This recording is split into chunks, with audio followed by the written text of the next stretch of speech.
तुम्हें कल सुबह तक ये जगह खाली करनी होगी। सुल्तान का हुक्म है कि यहाँ बाग बनेगा। जल्दी से तोड़ो इस झूंपड़ी को, बादशाह ने बोला है आज ही इसका सफाया करना है। ठीक है सरदार, हो जाओ शुरू, जल्दी करो। ये कहानी है बादशाह सुल्तान की। जब वो अपने तख्त पर बैठा दरबार लगाता तो इसका लहजा गुरूर से लबरेज होता। वो कहता, इस ज़मीन पर मेरी मर्ज़ी के बगैर एक पत्ता भी नहीं हिलता। मैं जिसे चाहूँ ज़िंदगी दूँ, जिसे चाहूँ मौत के घाट उतार दूँ। मेरी ताकत का कोई सानी नहीं। एक दिन बादशाह सुल्तान ने अपने वज़ीर से कहा, मैं चाहता हूँ कि मेरे महल के सामने जो वसी मैदान है उसे दुनिया का खूबसूरत तरीन बाग बनाया जाए। वहाँ नायाब फल हों, चश्मे बहते हों और दुनिया के कोने कोने से परिंदे वहाँ आएं। आलीजा, आपका हुक्म सर आंखों पर, लेकिन इस मैदान के एक कोने में एक छोटी सी कच्ची झूंपड़ी है। वहाँ एक बीवा और उसका यतीम बच्चा रहते हैं। वो जगह इस बाग के हुस्न में एक बदनुमा दाग होगी। सुल्तान के आबरुओं पे बल पड़ गए। एक मामूली झोपड़ी मेरे महल के वकार के सामने, एक छोटी झोपड़ी की क्या औकात।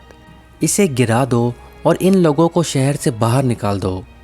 इस कच्ची झोपड़ी में जैन नामी एक छोटा बच्चा और इसकी बूढ़ी माँ रहती थी। जैन के वालिद का इंतकाल बरसों पहले हो चुका था और इनके पास रहने के लिए सिर्फ यही एक जगह थी। वो इंतहाई मुफलसी की ज़िंदगी गुजार रहे थे, लेकिन इनके दिल ईमान की दौलत से माला माल थे। जैन की माँ अक्सर इसे कहती, बेटा, दुनिया में हमारा कोई नहीं, लेकिन आसमान वाला हमारे साथ है। कभी हिम्मत ना हारना, वो सबका राज़िक है। अचानक शाही सिपाही वहाँ पहुँचे और इन्होंने झोपड़ी के बाहर दस्तक दी। तुम्हें कल सुबह तक ये जगह खाली करनी होगी। सुल्तान का हुक्म है कि यहाँ बाग बनेगा। जैन की माँ के पैरों तले से ज़मीन निकल गई। वो रोती हुई शाही दरबार पहुँची। इसने सुल्तान के सामने झुककर इल्तिजा की, आली जां, मैं एक बेवा हूँ। ये झोपड़ी मेरे शौहर की आखिरी निशानी है। मेरे छोटे से बच्चे का इसके सिवा कोई ठिकाना नहीं। रहम करें, हमें बेघर ना करें। सुल्तान ने ज़ोर से कहका लगाया, जो दरबार की दीवारों से टकरा कर वापस आई। बादशाहों के लगत में रहम नाम का कोई लफ्ज नहीं होता। एक हकीर झुनपड़ी की खातिर में अपना शाही मंसूबा नहीं बदल सकता। सिपाहियों, उसे बाहर निकाल। जैन की माँ सस्कियाँ भरते हुए वापस आई। इस रात इसने और जैन ने अल्लाह के हजूर दुआ की।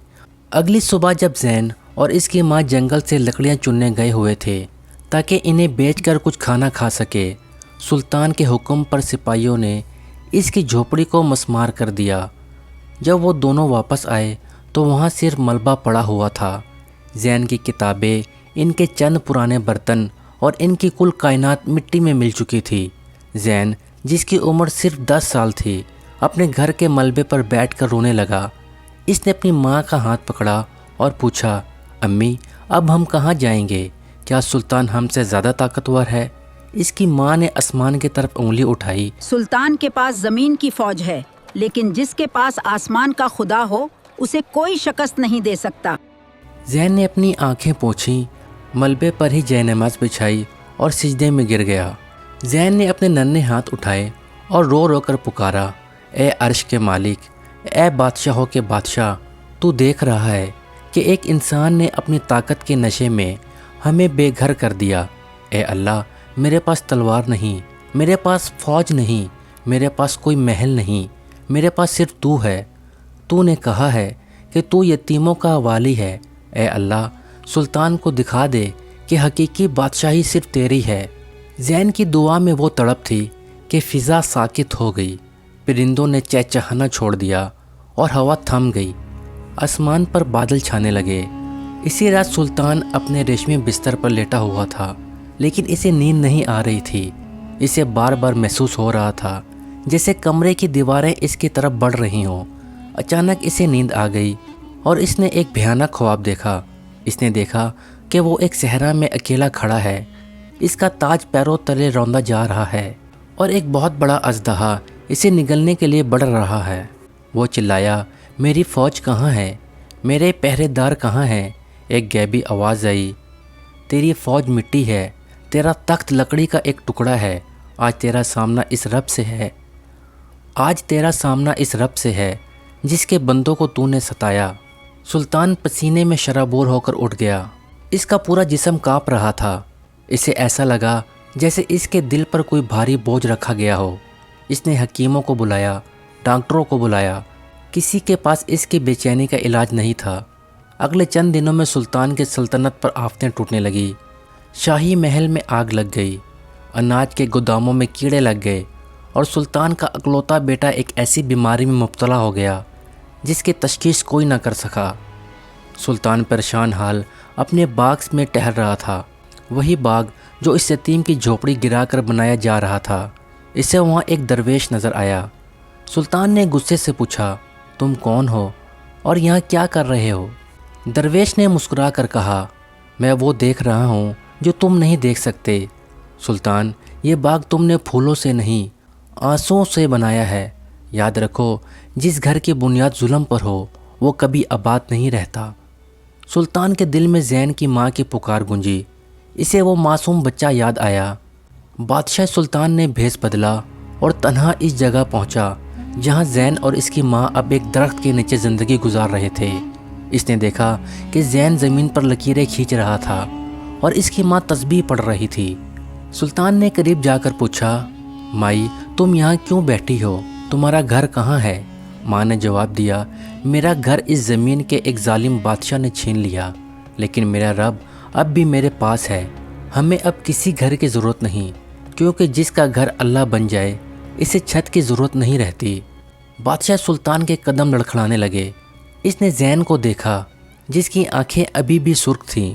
سلطان نے اپنا سر جھکا لیا اور کہا، مجھے معاف کر دو، میں ہی وہ ظالم بادشاہ ہوں۔ سلطان نے اپنی دستار اتاری اور زین کے قدموں میں رکھ دی۔ بیٹا، تمہاری دعا نے میرے محل کے ستون ہلا دیے ہیں۔ مجھے بتاؤ میں کیا کروں کہ تم مجھے معاف کر دو؟ میرا بیٹا مر رہا ہے، میری سلطنت اجڑ رہی ہے۔ زین نے اپنے ننھے ہاتھ سے سلطان کا ہاتھ تھاما اور کہا، بادشاہ سلامت، میں نے آپ سے بدلہ لینے کے لیے دعا نہیں کی تھی، میں نے صرف اپنے رب کو اپنا دکھ بتایا تھا۔ اگر میرا رب آپ کو معاف کر دے گا تو میں بھی معاف کر دوں گا۔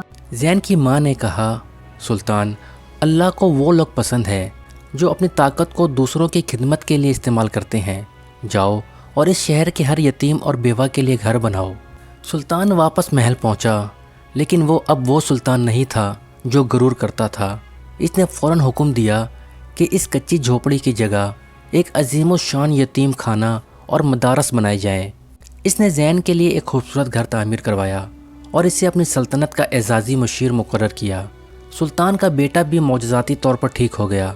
اب سلطان کے دربار میں کسی امیر کو غریب پر فوقیت حاصل نہیں تھی۔